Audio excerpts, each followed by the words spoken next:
Hello everyone, today we are going to learn basic Shift Architect tutorial how to turn off dimensions. So for example, you can create wall in here, and if you done to create closing wall should be show for the dimension in this object. Like I will create again at this point for sample wall like this. Now, if you want to turn off these dimensions, you can go to the active layer, click at this tab, and then scroll down until you see the dimension plane. So in here you can uncheck for the display, and the dimension will be automatically turned off.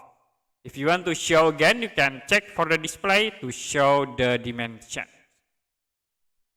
Okay, that's it for a basic Shift Architect tutorial, how to turn off dimensions. If you have any question about tutorial, you can comment below this video.